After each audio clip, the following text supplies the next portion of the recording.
Salam sejahtera, terima kasih karena bersama dengan saya di Nazlin Unity Channel. Satu kali lagi, Akmal Saleh mempermalukan Muhyiddin. Ini apabila Akmal Saleh kata, bukan lagi Melayu dulu, demi kuasa Muhyiddin berubah. Wow, ini satu rahsia dan juga pendedahan yang luar biasa daripada Akmal Saleh yang pastinya menyebabkan Muhyiddin Yassin terduduk. Ketua Pemuda UMNO Akmal Saleh menyelar Muhyiddin Yassin selepas Presiden Bersatu itu menyatakan dia kini pemimpin semua rakyat Malaysia dan pandangan lamanya mengenai keutamaan identiti Melayu sudah tidak relevan. Kata Akmal Saleh, kenyataan Muhyiddin itu menunjukkan bahawa seseorang itu boleh berubah demi kuasa. Pada tahun 2010, Muhyiddin kata, saya Melayu dahulu sebelum Malaysia. Pada tahun 2025, Muhyiddin kata, saya Melayu dulu baru Malaysia tak penting lagi. Allahu Akbar, benarlah kata orang, demi kuasa manusia berubah, kata Akmal Saleh. Moga Allah pelihara perjuangan yang ikhlas demi agama bangsa dan tanah air ini dan lindungi kita dari orang-orang yang menggunakan agama bangsa demi kepentingan diri sendiri, kata beliau lagi. Kata Akmal Saleh, saya tetap Melayu dahulu sebelum Malaysia. Kerana itu bangsa saya yang tidak boleh diubah dulu, kini dan insya Allah selamanya, katanya dalam hantaran di Facebook. Semalam Muhyiddin ketika berucap di hadapan lebih 1,000 hadirin dalam Festival Perpaduan India di Pusat Konvensyen Midlands, Shah Alam, menyatakan komitmen gabungan itu untuk berlaku adil kepada semua kaum. Kata Muhyiddin, saya adalah orang Melayu Malaysia, tapi pemikiran saya tak pernah berfikir saya sebagai Melayu sahaja. Saya perlu mengambil kira orang Cina, India dan lain-lain. Sebab saya adalah pemimpin Malaysia, kata Muhyiddin. Saya pernah kata saya Melayu terlebih dahulu. Itu tak penting lagi. Saya seorang Melayu prihatin dengan semua rakyat Malaysia. Katanya melalui program anjuran Parti Rakyat India Malaysia MIPP, salah satu komponen Perikatan Nasional. Kenyataan itu dilihat bercanggah dengan ucapan Muhyiddin pada tahun 2010 yang mengatakan dirinya Melayu terlebih dahulu. Mana boleh saya kata saya rakyat Malaysia terlebih dahulu dan Melayu di tempat kedua. Semua orang Melayu akan bidas saya dan ini tidak betul, katanya, sebagai respon terhadap cabaran veteran DAP Lim Kit Siang yang menyoal komitmen terhadap gagasan Satu Malaysia.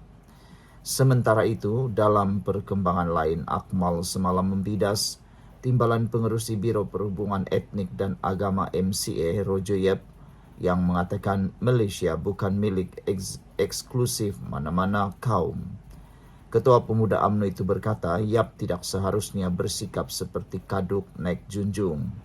Sebelum buat kenyataan yang sebegini, fahamkan sejarah dan asas pembentukan negara terlebih dahulu. Jangan jadi kaduk naik junjung selamanya ini Malaysia adalah tanah Melayu dan tidak akan berubah perkara tersebut, katanya.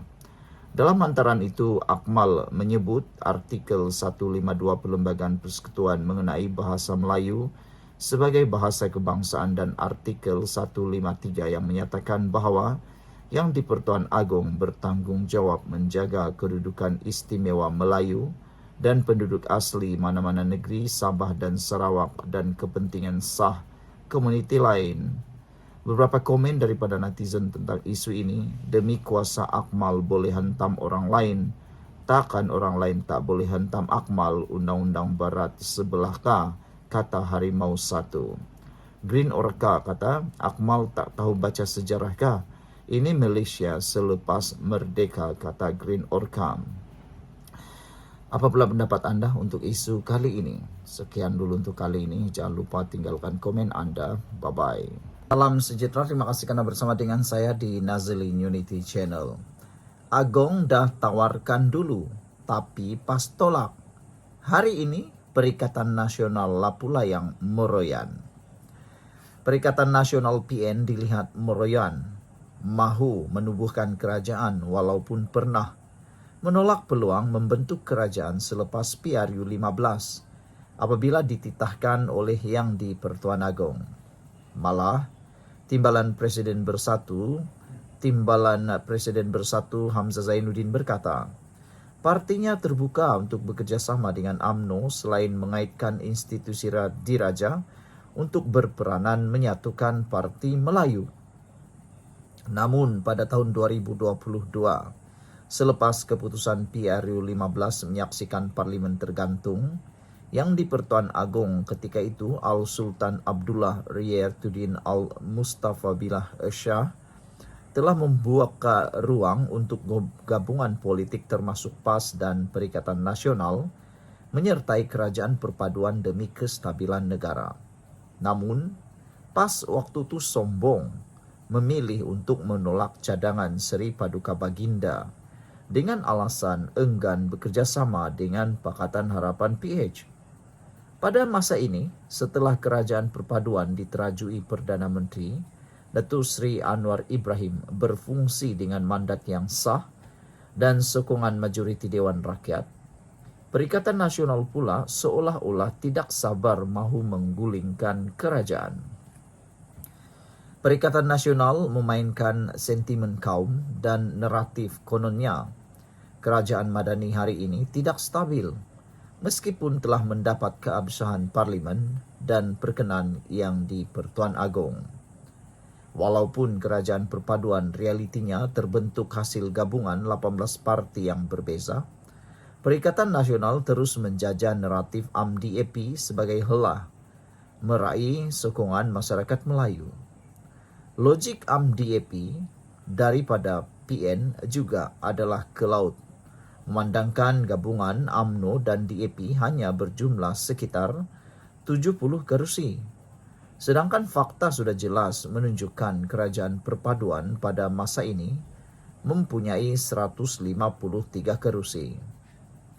Ketika kerajaan perpaduan terus memacu agenda ekonomi, pelaburan dan kestabilan sosial, pembangkang cenderung mengheret negara ke kancah ketidaktentuan demi kepentingan politik sempit mereka.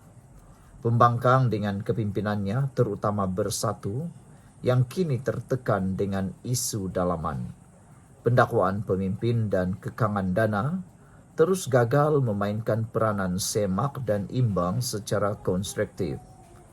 PAS juga yang seperti pelacur, turut membuka mulut kononnya menerima dan terbuka untuk bekerjasama dengan UMNO, walaupun kerajaan perpaduan masih mempunyai lebih separuh penggal untuk melaksanakan dasar dan agenda reformasi demi negara.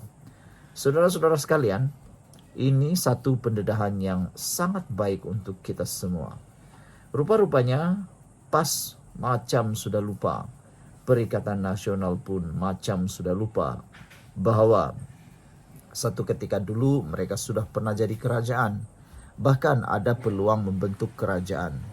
Tetapi mereka menolak tawaran tersebut mentah-mentah. Dengan sombongnya mereka menolak. Jadi sekarang layanlah diri sendiri dengan cara meroyan, kata netizen. Sekian dulu untuk kali ini. Jangan lupa tinggalkan komen Anda.